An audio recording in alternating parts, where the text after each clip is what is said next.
Did you know that when you're on the road with limited data or Wi-Fi, you can still listen to the X-Zone Radio Show with Rob McConnell, The Science of Magic with Gwilda Wiyaka, X-1, Dimension X, Space Patrol, and every minute of the X-Zone Broadcast Network by calling 213-401-0080, courtesy of Audio Now. No smartphone, app, or internet needed. It saves your data plan, and it's free if you have unlimited minutes.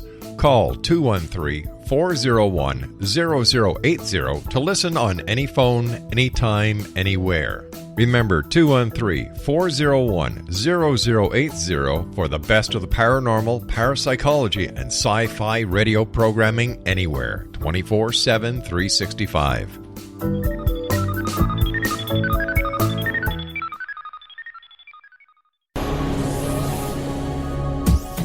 This is the X-Zone Broadcast Network, broadcasting worldwide on broadcast affiliates and satellite program providers, including CNN Broadcast Network, Sirius Satellite Network, Star Media, Good News Radio Network, Angel Broadcast Network, Wiki Broadcast Network, and WPBN TV. For more information on the X-Zone Broadcast Network, visit us at www.xzbn.net.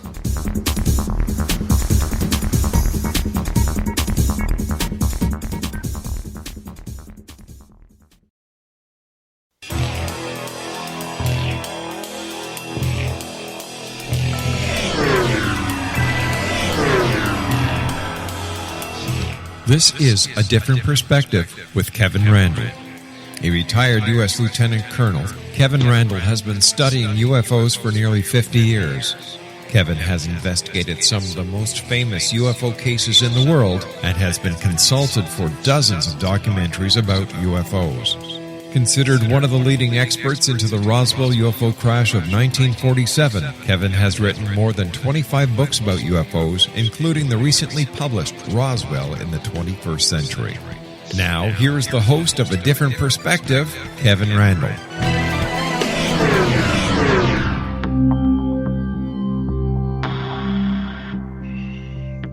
And good evening. We are back once again. Tonight, we're going to be talking to Rob Mercer, who is the proprietor, the founder of the Miami Valley UFO Society. And interestingly, I learned that he had been a member of the Roundtown UFO Society or group, Roundtown being Circleville, Ohio. And it was important to us in the Roswell case simply because a farmer in the area found a Raywin target and a weather balloon just in the days before the Roswell case broke, and he called the sheriff, talked to the local newspaper. They all were able to identify the weather balloon and the Raywin target for what it was as opposed to some extraordinary craft.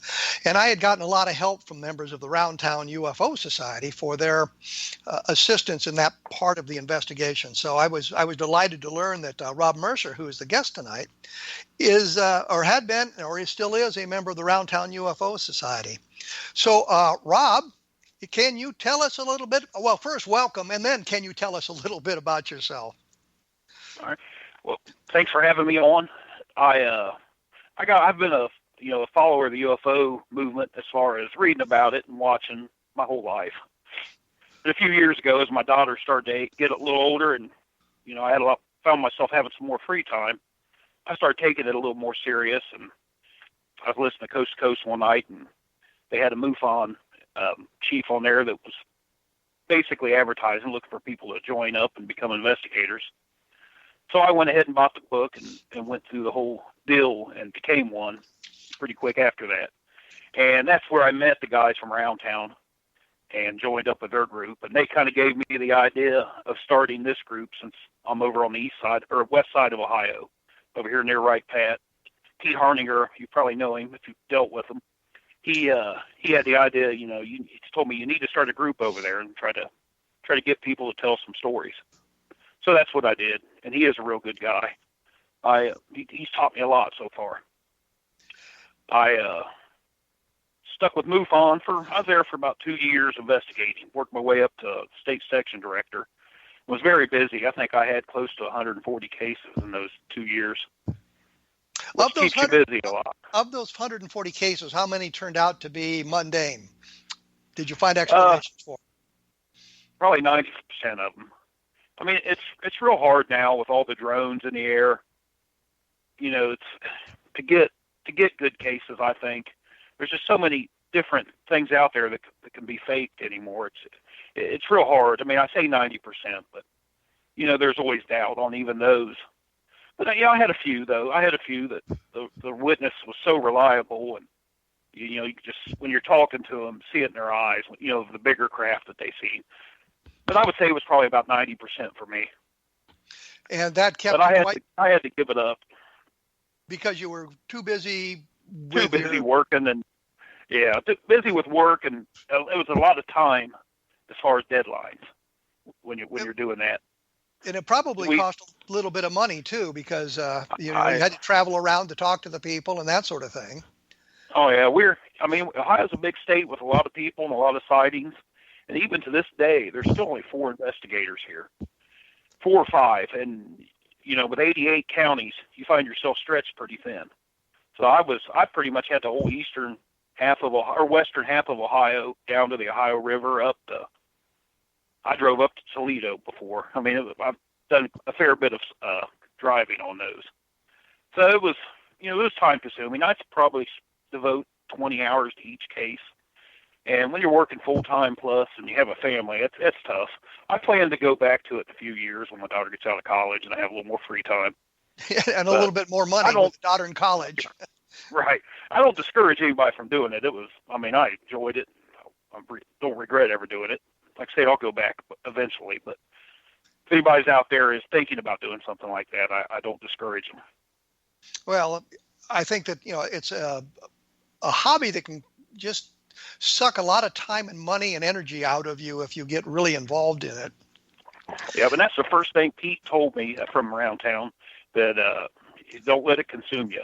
And I find myself doing that a lot. It's just, you got to step away from it for a while. Well, we're going to have to take a quick break here already. When we come back, I'm going to talk to you a little bit about the Socorro case, which is how we all ended up talking to one another and why there's been so many programs about the Socorro case in the last few weeks. There's more information available at www.kevinrandle.blogspot.com. So if you need additional information, that's a place to look for it. And we will be back in a very short time, so stick around.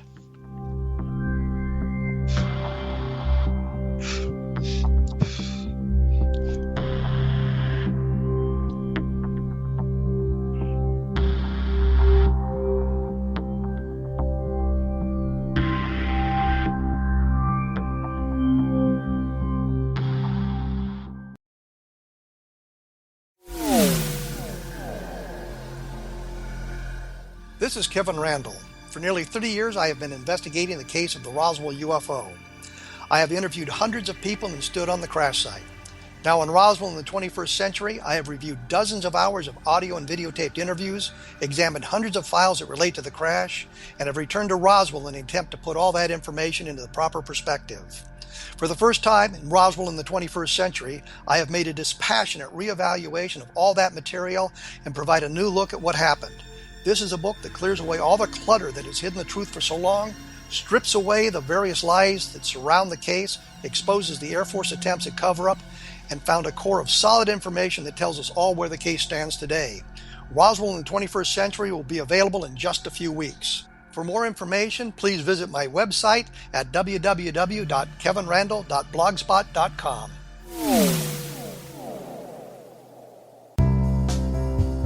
Gibbs A. Williams, Ph.D., is a practicing psychoanalyst, supervisor, researcher, and author in New York City.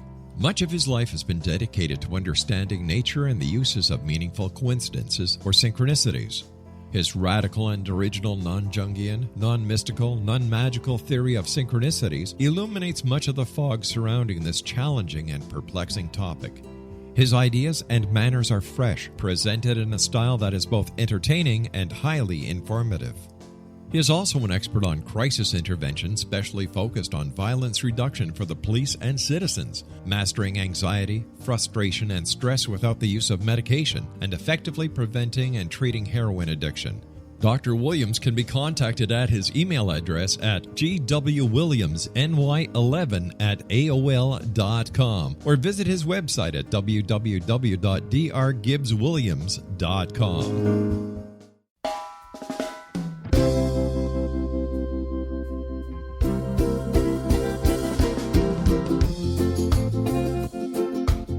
This is Johanna Carroll, host of Dialogue with Divinity on the X-Zone Broadcast Network.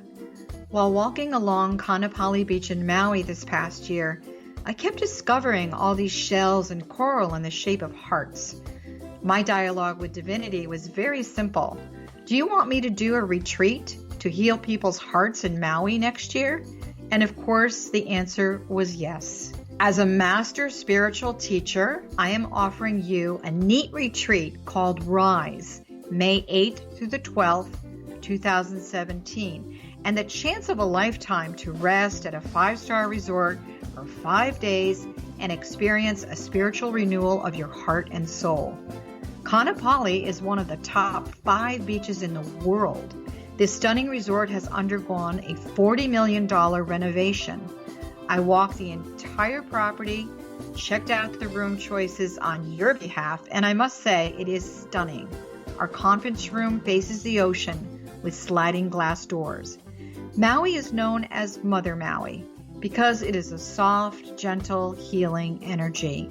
In the embrace of Mother Maui, you will feel yourself rising from the limitations of an ordinary life to an extraordinary journey of peace, bliss, and harmony. A greater sense of clarity. Our Rise retreat ignites renewal in the sacred elements of air, water, earth, fire, and wind. There's plenty of free time to enjoy all that Maui has to offer. A small deposit is required now to reserve your space, as this retreat, it will sell out. For more details, please go to johannacarroll.com and register today. Aloha, and I'll see you in mystical Maui.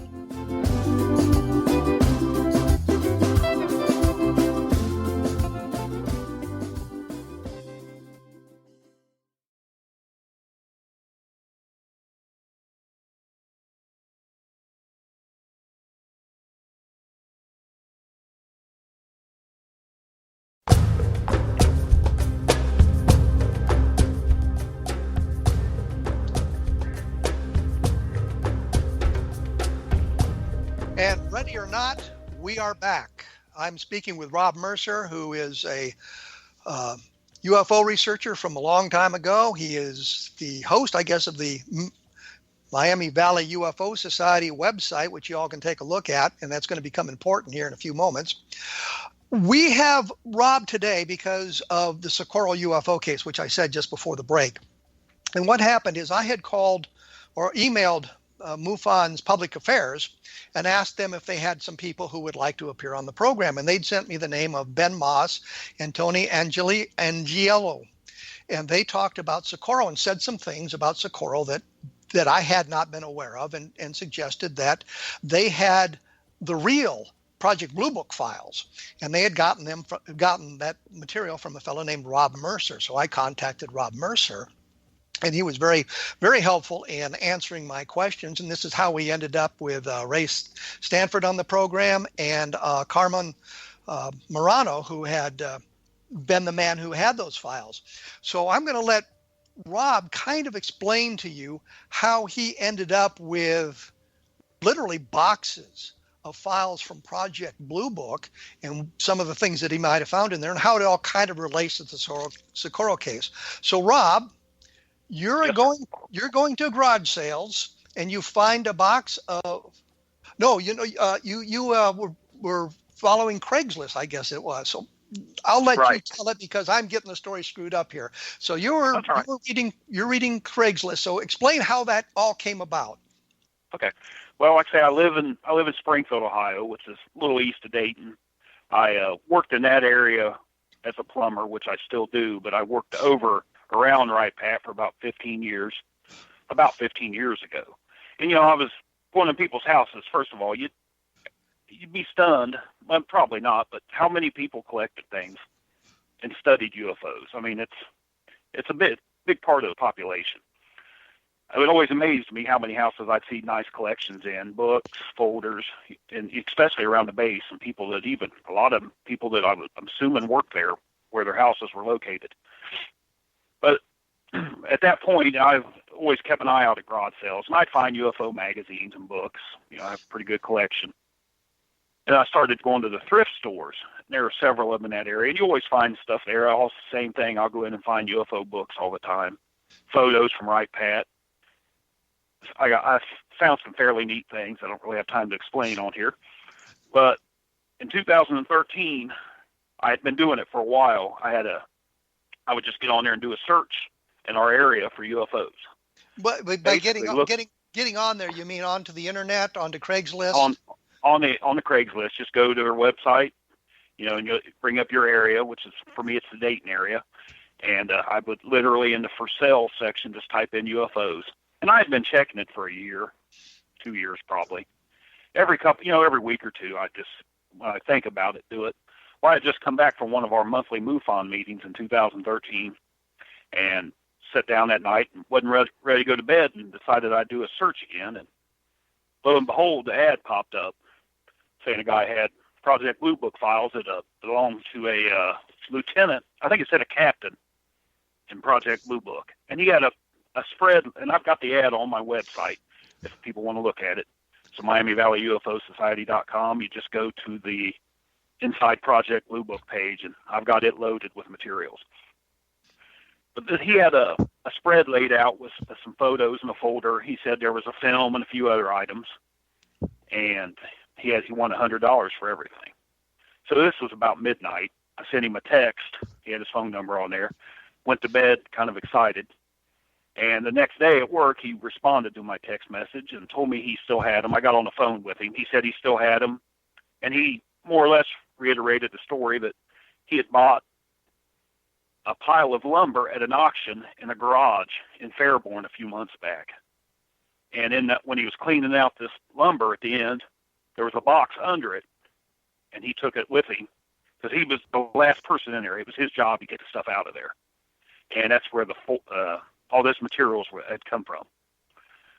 I talked him into holding them for me after work, and I drove down there, which is the Centerville area, which is south of Dayton, a suburb, and went in, looked at them, and they were what he had told me. I could tell they were, period from the 60s, 40s, 50s, and 60s photos.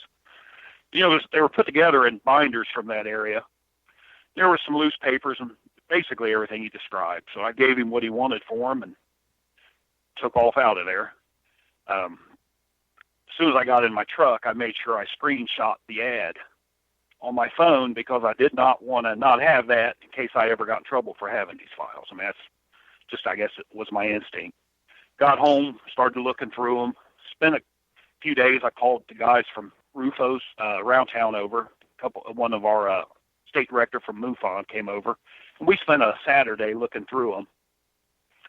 And we became convinced that they belonged to the name on there the most was a Carbon Murano. You had him as a guest. He had signed a lot of the items, even though some of them, an internet search showed when he was there in the late 60s. But there are a lot of things in here from the 40s and 50s. But well, let me jump ahead here because this is what fascinates me. So you've got the name Carmen Murano. He's a lieutenant. I think Ben Moss sent me a picture of him in the Blue Book office with Quintanilla yep. in the background or in the foreground and all yep. of that sort of thing. So clearly, this guy, this Carmen Murano, had been a member of Project Blue Book at some point. Right. So how do you get from the name in the files to actually finding the guy? Well, that's where I was worried, and it cost me money to do a good search to make sure. But I was pretty sure it was him, so I did some real estate searches in Dayton, found out houses that Carmen Murano that was in the Air Force lived. I basically bought a subscription to Ancestry.com. So there's not many military records available on just a general internet search. So I went through Ancestry.com and was actually able to track him down. Found out where he was from in Pennsylvania. And stories with what I was reading about him that started to match up. And at that point, I was fairly certain that I had the right guy, but I still had to worry about finding, approaching him. I found out a name where the guy that they had sold a house in Fairborn 2 or 3 years before, and then it had changed from his name to another name. They went and moved to that person bought another house nearby and sold that house in like July of 2013, which was the few months back that the guy had told me from September. So everything was matching up here. So I decided I made a trip over to Fairborn, which is right outside the gates of Ripat, and found the house that they had moved out of. And sure enough, it was I think I may have sent you a picture of it. It was a 2-story garage. That's what the guy told me. It came out of a 2-story garage. So I knew right then I was at the right place. I mean, you don't see a lot of 2-story garages for starters. And everything, it's just the kind of place where you would store something and forget about it. So, at that point, I knew I was the right guy. You've got his name. You found his house. He's obviously moved out of there. He's gone from that location. Yep. How do you get from that house to Carmen Moreno, where he lives today? Well, I assumed that the name, I'm guessing, was his wife's. They had bought another house there in Fairborn. I did several. I drove my wife crazy doing drive-bys on this house. Anytime we went to Dayton for anything, we got to drive by and see if I see him outside. I was hoping to catch him outside mowing grass. I had his picture. I had a younger picture from off Ancestry.com when he was in high school. I had things to go on. I would know if I seen him, just to know I was on the right track. And I'd never seen him out there, and I probably did that for 6 months. I had his phone number, though. I just didn't have – I wanted to call – I did not want to share him with anybody outside of our little group until I talked to him, until he knew I had him. I didn't want to get him in trouble. I didn't want to lose him either, but I didn't want to get him in trouble. So I hesitated calling him for a long time. And Pete from the Round Town group, he's former National Guard. He and I were talking about it. He told me that he ought to maybe he could give him a call since he had a little military experience, which is the same reason I gave you his contact information, by the way. I knew he would relate to you very well with your military background. And Pete gave him a call for me that night and called me right back and said that was his wife's house and that they had divorced several years ago. But his wife was happy to give him his phone number. So he said, you want me to call him? I think at the time he was in Alabama. You want me to call him in Alabama? I said, yeah, go ahead. So he called him, and about 10 minutes later, he called me back and told me that the lieutenant wanted me to give him a call, which is what we started calling him after that. So, I was a little nervous. Like I say, I didn't know what kind of trouble you're going to get into with something like this. First of all, let's take a moment here, because I think what's very interesting is you've got a box of material. None of it's marked classified, none of it's marked secret, so it's clearly stuff that's been collected legitimately from the Project Blue Book files. You've now tracked this guy down, which I find amazing that you were able to find the house. We were able to find the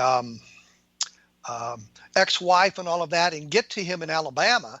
And now you've talked to him in Alabama. It's the right guy, and you've got all this material. So So you now call him on the phone, and what do you learn? I call him that night, and even then he didn't fill him in a whole lot. He just said, a guy's got some papers of yours, and he wants to talk to you. So when I called, I probably spoke with him 3 hours on the phone that first night. We talked a little bit about, UFOs, but I explained to him where I had gotten them, and his first reaction was, I must have left them behind when we divorced, by accident. In the way they were stored up there, somebody set them down, something got set on top of it. You know how it is to lose something like that in a basement or an attic. But he had no idea that I had them, but he was all right. After he thought about it for a couple of minutes, he's like, yeah, I guess that's all right. I mean, I said, if you want them back, I'll give them to you. He's like, no, you can keep them. So we continued to talk about UFOs for a while. And you've talked to him, you know a lot of this story, but at least what he told me is when the program shut down there in '69, he left UFOs. He closed this stuff up, took his box home because he thought, it might be neat to look at in the future, but he more or less got out of reading about them whatsoever. I think he also suggested that it was stuff that he didn't think should be thrown away. It should be stuff right, that should be retained, which is good for us because it provided us with a lot of good information. But I think that was an admirable thing to do as well, that he thought enough of the material they had collected that it shouldn't just be destroyed in some fashion. So you're talking to him for 3 hours, and he let you know that he has more? Yeah. We spent a good bit of time talking about politics and just current affairs. But I asked him in our conversation, the obvious question, his opinion on Roswell. I was just trying to pick his brain to see what he still remembered. And the reason I know he's not lying about not following it is believe it or not, he had never heard of Roswell, the case. I mean, at that point in 2000, and by this time it was spring of 2014, he had never heard of Roswell, the UFO case out there, which is a hard thing to do, in my opinion. Yeah, so he really severed himself from it. Yeah, in today's environment, not knowing about Roswell is very difficult not to do with all the TV programs and the books and the magazines and everything like that. We're going to have to take another short break here. Okay. When we come back, I think we're going to talk a little bit about what stuff you found in the files, not only the Socorro information, but other things you found, including movie footage of UFOs and that sort of thing, which is fascinating, and all is available at your website, which is the Miami Valley UFO Society.com. Take a look at that, and you'll see some interesting stuff. So we will be back in just a few moments, so stick around.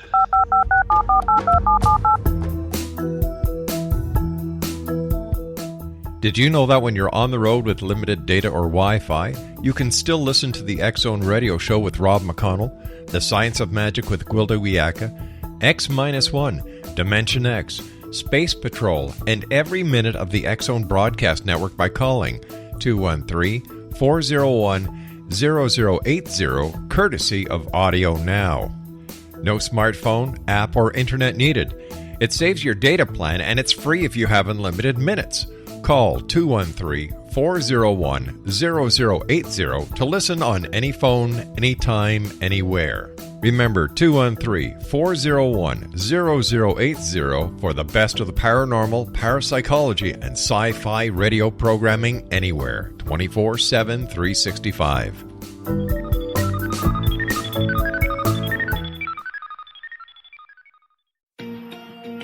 Wouldn't you love to know the secret to everything? Well then, meet Dr. Kimberly McGeorge and her cutting-edge breakthrough knowledge that combines science with possibility. Dr. Kimberly brings real-life answers and healing to those open to alternative solutions. She teaches solution-based programs and classes that will change all areas of your life forever. Specializing in conscious creation, intuitive readings, and energy medicine, you can rapidly shift health, relationships, business, and money and abundance challenges quickly. Receive her best-selling book, Secret to Everything, at no cost by going to secrettoeverything.com/X-Zone. That's right, transformation can start now. Just go to secrettoeverything.com/X-Zone and receive Dr. Kimberly's book for free.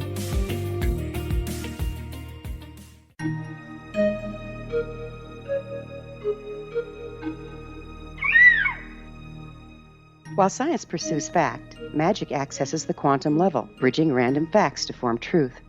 As long as science and magic remain separate and polarized, the truth cannot be known. I'm Gwilda Wiyaka. Join me on the Science of Magic radio program, dedicated to unification and evolution of consciousness. During each episode, I'll be speaking with experienced and respected scientists and mystics.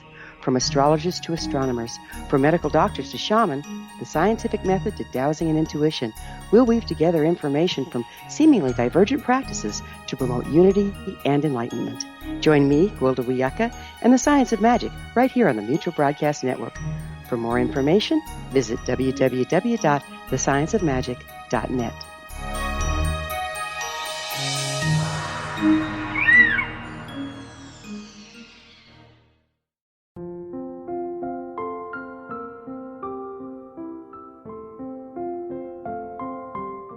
I am Dr. Carl O. Helvey, founder, president of a new cancer foundation focusing on evidence-based physical, mental, and spiritual interventions, including natural cancer cures, prayer, meditation, affirmations, nutrition, and other related holistic cancer prevention and cure modalities. These are used in cancer education, research, and financing care. I ask for your help to continue this important work by donating at www.holisticcancerfoundation.com.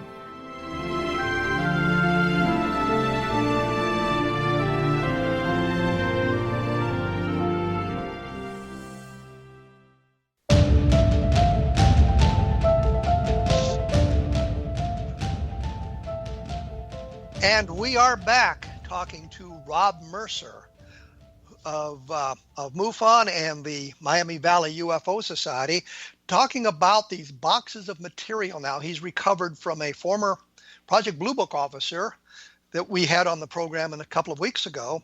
What he's found in the boxes, what interested me, that got me started in this, of course, was the material about Socorro that apparently was well organized in there as well. And as he told me, he wasn't there when the Socorro case came down, but he had saved this material that had been collected by the officers who had preceded him in that position.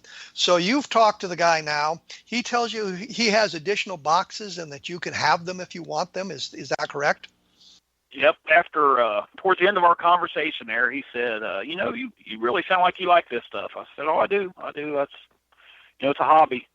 He said, well, I've got, back where I live in the summer, he said, I've got several more boxes that you can have. I said, you do? I said, he said, oh, yeah. He said, I don't really have anything to do with them. I don't have any family or anything. He said, you're welcome to them.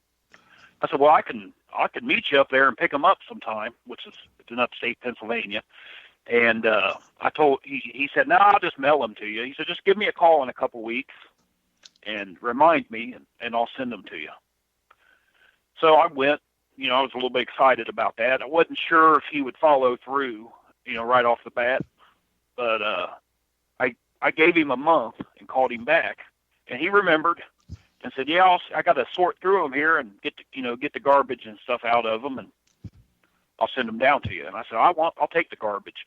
I said, the ink pens, anything you have, it'd be nice, as a collector to have those items. He said, okay, I'll give you everything. And he even mentioned he'd send me his buttons. He had been promoted after he left Blue Book. He was promoted to captain. And I know he was sent out in Dakota somewhere at a missile silo he worked at. But he sent me a lot of his buttons, patches, things like that in those boxes. Well, it's interesting it's interesting that he didn't want to retain some of that memorabilia.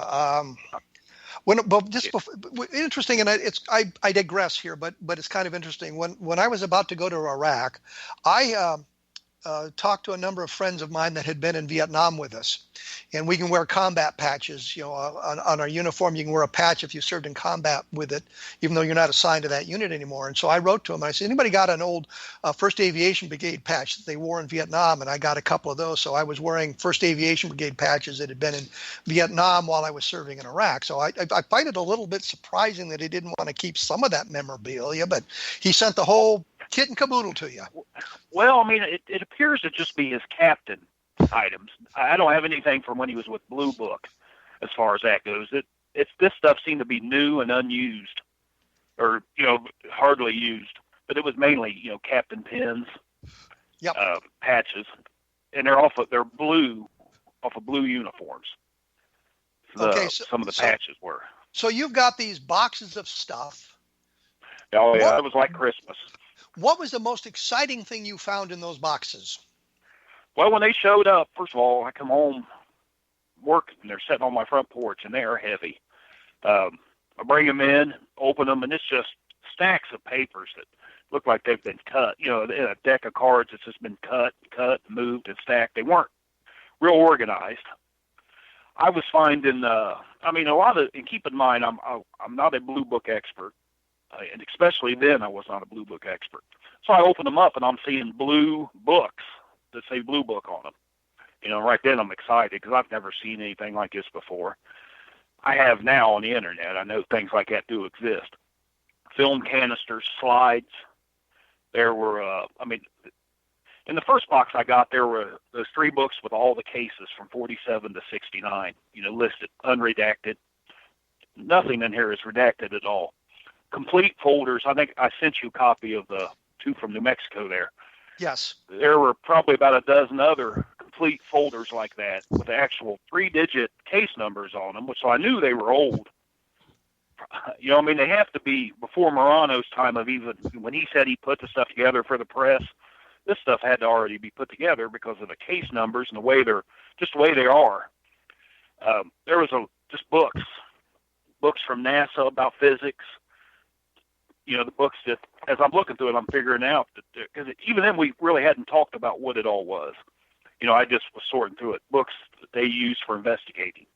And you mentioned film canisters. What were the film canisters? What was in there? There were 3 of them. One of them was a Tremonton UFO, which I think you might have watched my video on there.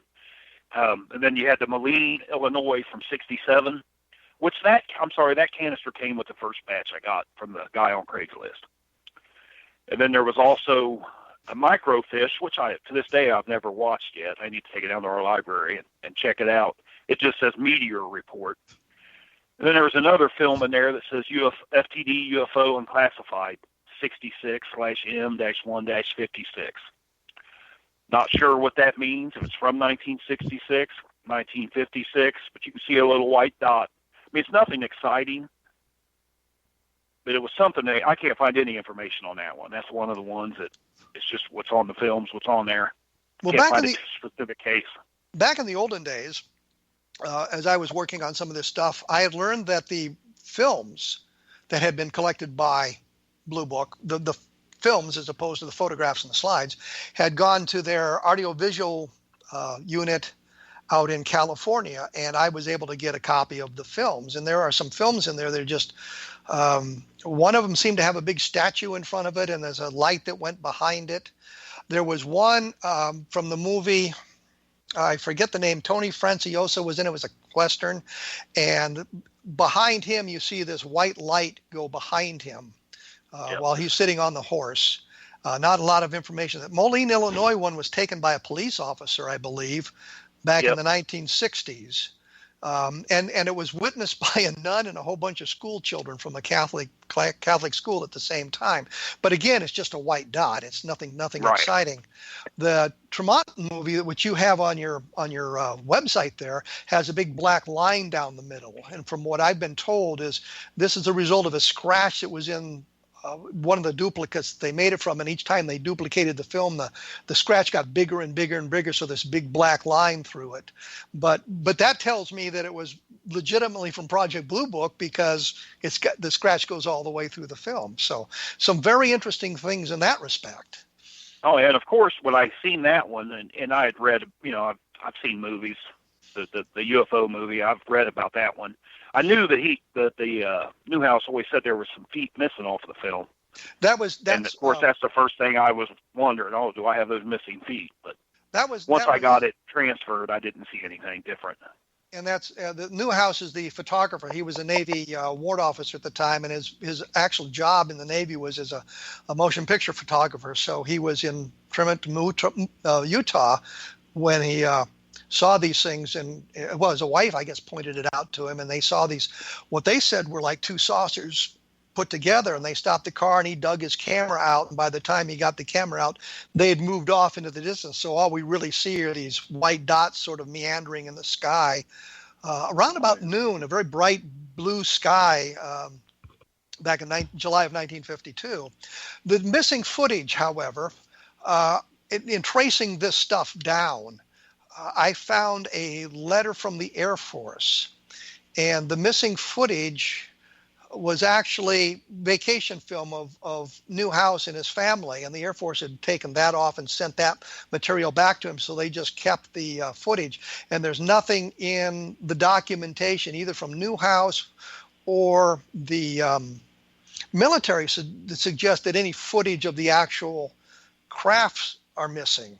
So that was kind of interesting because and Newhouse in letters that he was dealing with the Air Force at the time makes it clear that all the footage is there. So this idea there's missing footage, and I know that's kind of been talked about for a long time, and Newhouse himself later on was talking about how he didn't get all the footage back, but I think it's pretty clear that he did, or got a copy of the film, the entire film. So, but the important point is Newhouse saw the objects close, and by the time you could get the camera out, they'd moved off into the distance, so you don't get the saucer-shaped view of them that would have been most beneficial to all of us. So the Newhouse film is there. These other films are there. Any other photographs that were interesting? Yeah, there was quite a few photographs. A lot of them are color. Well, when I was going through the boxes, the first thing that caught my eye was the glass slides from the Homer, New York case in '64, which I'm pretty sure you're familiar with that one. There were 7 color glass slides in there. So I started, that doesn't seem like something the Air Force would have had made. To me, anyway, if they were making copies, why would they have glass slides made? So I wondered if that was something original from the actual witness that sent them to the Air Force, or maybe because I know it said they sent color copies and slides. So I'm thinking these are probably the original slides from the witness. Yeah, it sounds like it is, and they would make copies of that and send the copies back to them, but they kept the originals for analysis. Yeah, I mean, I just don't, from everything I've seen in my little bit of stuff, I don't know why the Air Force would have had glass slides made. You'd think they would have, I mean, I'm not saying they didn't, but it just seems unlikely to me. But those were in there. That another one that caught my eye was that, and I think I've showed it to you, that B-47 tail. Yes. The way it was wrapped up in an envelope and kind of shoved in the paperwork. And I asked him, I would call the lieutenant every once in a while and ask him about things in here. Of course, he didn't remember much. So, but that's when he started to explain to me that he had put it together for the press. Yeah, and that's what he told me as well. You said something else that was interesting here, and I want to go back to that. You said that you had an index from the Air Force from the Project Blue Book files, and they're all. I mean, is it well, it's not an index to the end of 1969, is it? It's just an index up to. No, it's through the end of '69. It's 4 books, and there's a picture of them on my page down there. Or I'm sorry, 3 books. They're in the original folders that they came in. And and you can find them online, but everything's redacted. But it's just the 3 columns with the location, name, and evaluation. And you have the witness names in all of those. They're not redacted. Is that what you're saying? Right. Their last names, anyway. And it does go all the way up to December 1969. Well, December 31st. Back when we learned that the Project Blue Book files were available for research in the early 1970s, before they went to the National Archives, a friend of mine and I went to Maxwell Air Force Base, and one of the first things we did is get a hold of the index, and we went through and copied the names of for the unidentifieds, the photo cases, and the physical evidence cases, so we could put the names back in. But you've got everything there, which would make it much easier to do. I do, and I started as a project it took me a few months to go through this stuff and separate it, and I've made it for display. I take it to different conferences around this area, and I like to let the people of Ohio anyway get their hands on it, look through it. So I've separated everything, put it in binders, but it took me a few months. But once I got through that, I was able to actually start sorting through things and spending a little time on them. Well, we're gonna have to take a quick break here, our last break before we go away. There is additional information about much of this stuff that we've talked about today and other things at www.kevinrandle.blogspot.com. For some reason, I can't say blogspot today. And when we come back, we'll get a little bit more information about what Rob Mercer has or received from Project Blue Book, and see what else we can learn from him. So we will come back in just a few seconds, so stick around.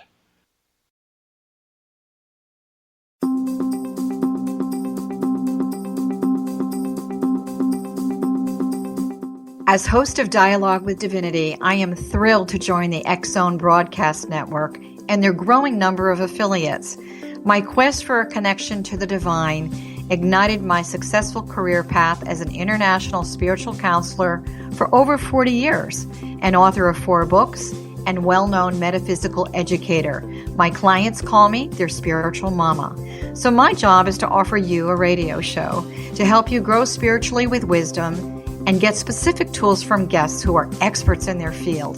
Tune in to Dialogue with Divinity and be part of the conversation with Spirit. My goal, your happy soul. For more information, please visit my website at johannacarroll.com.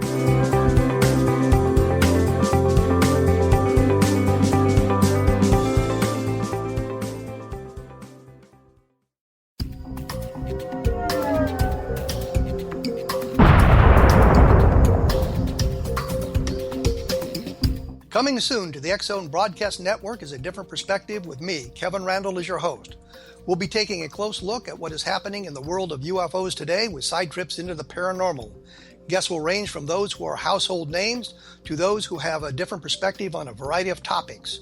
No topic will be taboo, but there will be tough questions asked as we all search for the truth about UFOs, the paranormal, and those things that excite us. Sometimes we'll agree with a guest and sometimes we won't, but we'll try to keep the program topical. For those of you who would like to read, be sure to visit www.kevinrandle.blogspot.com and remember to listen to the other fine programs on the X-Zone Broadcast Network at www.xzbn.net.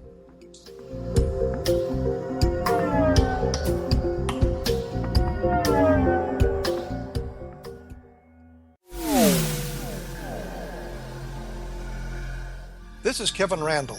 For nearly 30 years, I have been investigating the case of the Roswell UFO. I have interviewed hundreds of people and stood on the crash site.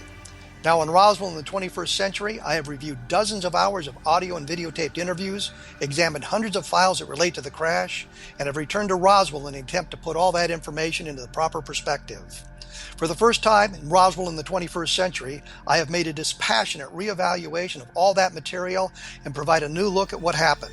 This is a book that clears away all the clutter that has hidden the truth for so long, strips away the various lies that surround the case, exposes the Air Force attempts at cover-up, and found a core of solid information that tells us all where the case stands today. Roswell in the 21st century will be available in just a few weeks. For more information, please visit my website at www.kevinrandle.blogspot.com.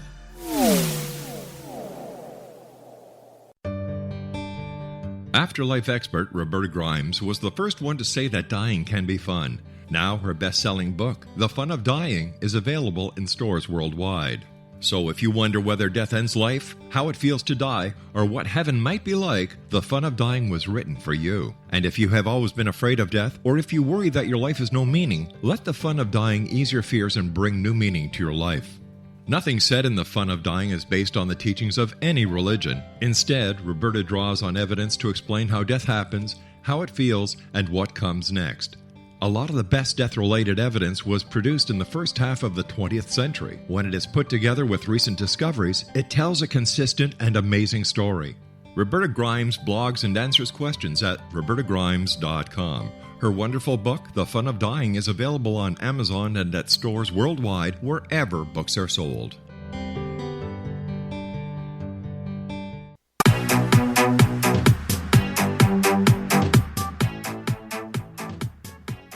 We have returned from a trip to the blog spot. I say that because I apparently cannot pronounce that word. Anyway, for those of you who missed it, additional information is always available at www.kevinrandle.blogspot.com. And for those of you who are interested in the Roswell case, of course, take a look at Roswell in the 21st century because it always helps to have all that information. When we went away, we were talking to Rob Mercer, who has managed to collect a great deal of information from the Project Blue Book. I was going to say the last days of Project Blue Book, and what I mean by that is this is information that was apparently collected by one of the officers of Blue Book when it was closing down, and it was information he didn't think should be destroyed. So he hung on to it for all these many years, and Rob Mercer is now I guess, the caretaker of that material, and he's put an awful lot of the information that we've been talking about today on the Miami Valley UFO Society website. So you can take a look at it there. You can see the movies. You can see some of the slides that we've talked about today. So you can take a look at all of that kind of thing on his website. So when we went away, well, I guess one of the things that came out as you and I were kind of talking here just a moment ago is that some of this material was classified or marked classified when you got it. Is that correct? Everything was unclassified except I was, right as I was preparing for the show here, I found a couple pages from that Florida case that the lieutenant was talking about the other day that interested him. And, I mean, it says for official use only at the top. Nothing says, and it's got the witnesses' social security numbers, everything on it. Well, for official use only is the lowest form of classification. And it doesn't require safeguarding and that sort of thing, and compromise of that information isn't that important. So even though it's sort of technically classified, it really isn't. And quite a number of years ago, when Blue Book was given to the Air Force Archives and then went to the National Archives, anything that was in there was technically declassified. So we're in good shape there, even though it's a very low level of classification. So I'll look on Fold 3 and make sure that this stuff, if it's not on there, I'll make sure I pass it on to you and show you what it is. Okay. But the other thing about Fold 3 is they've got an awful lot of the Blue Book materials on there. But in my discussions with David Rudiak about the Socorro case, it comes out that apparently they didn't copy everything to Fold 3. It's not all there. There's some gaps in what they have, especially on the Socorro case. So we know that Fold 3 is a wonderful place to go for looking at the Blue Book materials, but it's not necessarily everything that is available. Well, I don't know how the Black Vault was, but I compared that same file against it when they still had their Blue Book files online, and it seemed close to the same to me. But I also found some pages here where the Air Force was discussing with Russia, asking them who investigated their UFOs. And they also say for official use only. So they're in the same folder that I had set aside about a year ago and hadn't even gotten back to. So I'll have to look into that a little bit more. So you're saying that the United States Air Force communicated with, at that time it would have been the Soviet Union, to see what they were doing with UFOs or who their UFO guys were or what? It's basically just a memo, or there's actually some handwriting on here too that might come in handy for us in trying to figure out who wrote those notes. But it's basically just a correspondence between asking who. They're asking. I haven't read the whole thing yet, but they're asking who investigated their UFOs, asking about a discussion that they had with the news media in '68. But I know they're original because all the writing on them's in ink. There's nothing, it's obviously Xeroxed. There are a lot of original notes out of their desk, which is what most of this stuff is. I mean, when the lieutenant cleaned out the desk and got all this stuff out of there. Well, that's what he said. It was not necessarily part of the official files, but in looking at the material you've sent me and other material, it's clear that it is copies of the official files from the time. So there's an awful lot of good information in there. Oh yeah, and there's a lot of notes. Like something else that was in there is a Xeroxed copy of Incident at Exeter, and then it's totally Xeroxed, but it must have been J. Allen Hynek's copy because his name's at the top, copied. But then somebody has wrote, and inside of it, he had made all kinds of notations and notes, underlined sentences. And then somebody has went back with red ink and done the same thing, numbered pages on the front of it, and put notes inside. So whoever was investigating at that time, had read that book for whatever reason and found some interest. I don't know if they used them for reference. But a lot of these books have notations like that in them. Where that's where, to me, where the history comes from, knowing them guys are sitting there investigating these, looking through these books for answers, and information. Well, that's always everything, all the tools they had. This has always been sort of the interesting thing about looking at the Project Blue Book files. when you can see them, because you can see the notes that the guys who were working on the files made, and it gives you kind of an idea of what their mindset was, or what was of interest to them. And little notes like, they'll circle something that's kind of esoteric and say, this is important, or this is really irrelevant, or things like that. So you get an interesting feeling for what was going on at Blue Book at the time. And talking to Morano about this, you get the idea that at the end there, they were fairly serious about what was going on, but they were only getting cases from the Ohio area. And I went back and looked at the index after he said that to me, and discovered that the vast majority of the cases came from Ohio and Indiana and Michigan, right around that area. And they got very little information from the rest of the United States. Well, I went through those books, the indexes, and first of all, when I told him I had those books on that very first conversation, he said, I probably shouldn't say this, but he said there might be cases in those books that didn't make it to Maxwell. I mean, that was his exact words. So, that's what got me looking into these books a little more. But it's a hard thing to just look at and know the answer to. So I sat down and tried to count the cases, month for month, and see what history says and the numbers I have, and nothing matches up. I mean, there's a lot of different numbers out there, but I did do a count, and then during all of 21 years for Project Blue Book, 1,124 of the cases were from Ohio. So roughly 11% of them is the number I came up with. And from what he said, looking at the history of Blue Book, we also know that if the case was solved, there may not be an official report sent to Blue Book.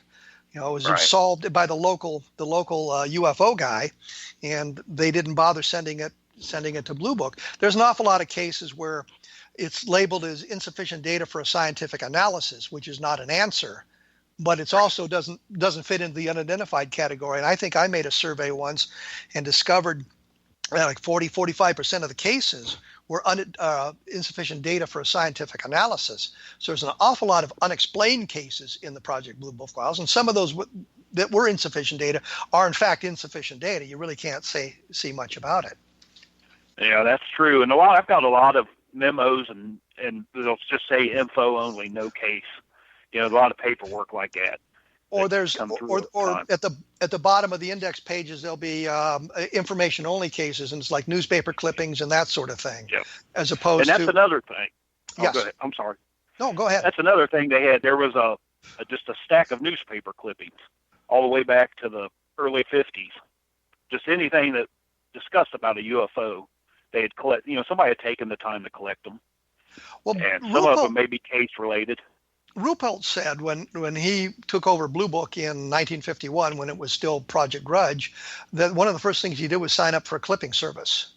So that was a way to get leads to cases. So there would be an awful lot of interesting information there that they may never have gotten to simply because of the workload that came down, especially in 52. Yeah, so I got a lot, there's 100 or so news clippings in this group. It's probably all that they had, I guess. And something else they collected, which is funny to me, and I've got some of them on there, is comics and cartoons. Even so much as there's napkins in there that have a picture of an alien on them. For whatever reason, they kept all that stuff. They were just in a folder. I put them all in a binder. And then I've got a few on the webpage here where they actually doodled on and put notations on. You may have noticed the one on there with Quintanilla where he's hypnotizing a crowd. Or somebody wrote Quintanilla's name above it. In red ink. Well, it had to be one of the guys working there on the swamp cast. There was another one that somebody wrote Captain Gregory's name above a guy in a car. And Captain Gregory, for those of you who do not know, was one time the chief of Project Blue Book in the late 1950s, I believe. Yep. Yeah, he was the first one that came in that they really wanted to debunk everything. That's what they said he was hired for. So. Yeah, that was the impression that a lot of us got, that looking back at the history of Blue Book, was that after Ruppelt left and it kind of fell into disrepair, they finally brought somebody else in and kind of vitalized it, and Captain Gregory was rabidly anti-extraterrestrial alien. So his attitude was these things can all be explained in some fashion. Now, two things that the lieutenant was excited about me getting was, one of them was a letter from Carl Sagan to Quintanilla, and I've got it on my page there. But I've also had a handwriting expert look at it and tell me that that's not Carl Sagan's autograph on there, probably a secretary's. But the lieutenant didn't know that. It was just something that was there when he got there and he was excited about. And then the film that's on there of Quintanilla doing the interview, I don't know if you've had a chance to see that yet, but that's another film. It was in a box from a TV station in Virginia. And the lieutenant asked me if I had a chance to see it. He said that was something that was in the back of a desk drawer. He didn't know what it was, but as he was throwing stuff away, he's like, I'm going to keep that and see what it is later. Well, Rob, Rob, I got to tell you, we're out of time. Okay. I appreciate it. It's been fascinating. The website, for those of you who'd like to look at this stuff, is the Miami Valley UFO Society. So take a look at it. More information will appear at www.kevinrandle.blogspot.com. Rob, thank you so much for being with us today.